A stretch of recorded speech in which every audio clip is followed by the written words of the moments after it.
Hello and welcome back to the channel. I am J.E. Prazzi, speculative fiction author and writer of the Malfunction Trilogy, Raven Tree Society, and so much more.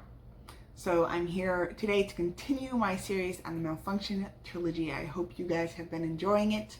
I know I have. I have a question that I'd like to address today, so let's jump on into that. This one is from Once Darkness, who is a reader on my readers group. And her question is, I love these characters, but the villains stick in my head so much. I love the villains too. And those wreckers are terrifying. I definitely want to hear how you thought of them. So she's referring to the aliens who have destroyed the surface world. I kind of have a complex history behind them. They arrived on Earth as eggs on a comet, and they just started spreading from there. And these aliens are massive, animalistic. They don't have technology. They don't have a goal. They don't have a thought process other than hunting and killing and breeding. So they're very predatory, very, once again, animalistic. And they have a sort of hive mind. So they're able to manipulate the brainwaves in other animals. Now they use that in two ways. One is to be able to communicate with each other, mostly through emotions and instinct more than words, because once again, they're animals, so they don't really have a language. But they also use this as a hunting tactic. And they do that by making their prey feel fear and be immobilized by that so they can more effectively kill them. So they've done an amazing job at sort of emptying out the human race, and basically at this point there's no one on the surface, at least that we're aware of in the Malfunction Trilogy. So how did I get the inspiration for these? Well, I picked up bits and pieces in a lot of places. I love science fiction. I love aliens. So I had a lot of things that I picked from. And then I'm also really interested in biology and animals in general. So I also plucked some things from there as well. So some of the main influences, gorillas. So I talk about them as looking sort of like a cross between gorillas and bears.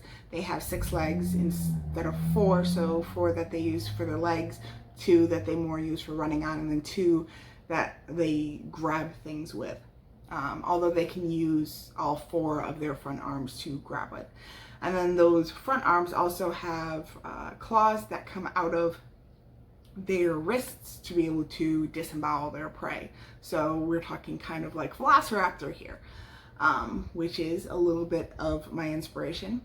I also talk about them having an exoskeleton. So this looks a little bit different because they do have hair, but their skeleton is similar to a mammal, but it's more on the outside than it is on the inside, and it's very thick and it's black, and so they have a face that looks like a skull, and a lot of their rib cage and their backbone is outside of their body, as sort of like this extra thick barrier to their internal organs.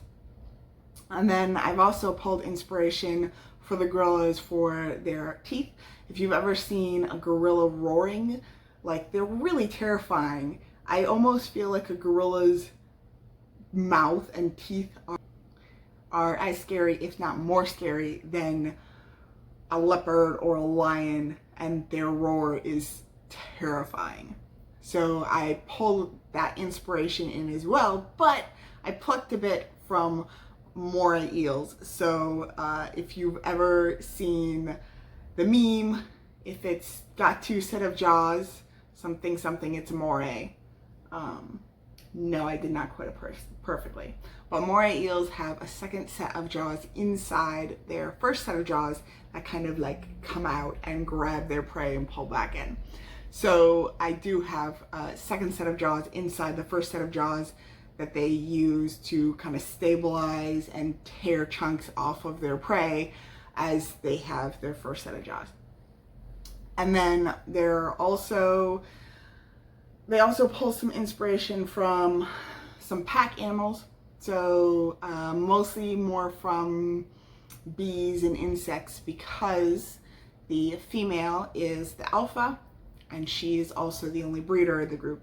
So she gets to be much larger than the males, and she produces a lot of eggs, and you don't really see her in battle a lot because her focus is more on staying safe and controlling the group with her mind and kind of keeping them submissive, and then she will have food brought to her, or she'll just kill and eat members of her own pack if she's hungry enough.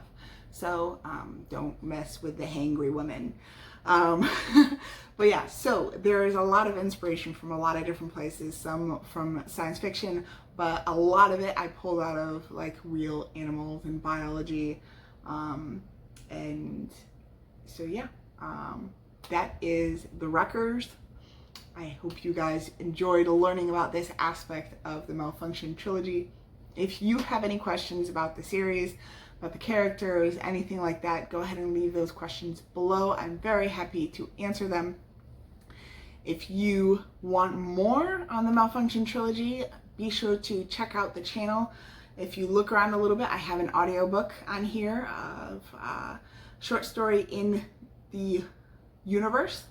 I also have a whole bunch of extras on my website, including a newsletter, and you can download a free ebook copy of Revelation from that as well. So be sure to check those out. I hope you have enjoyed this, and I hope you'll stick around for more. Bye.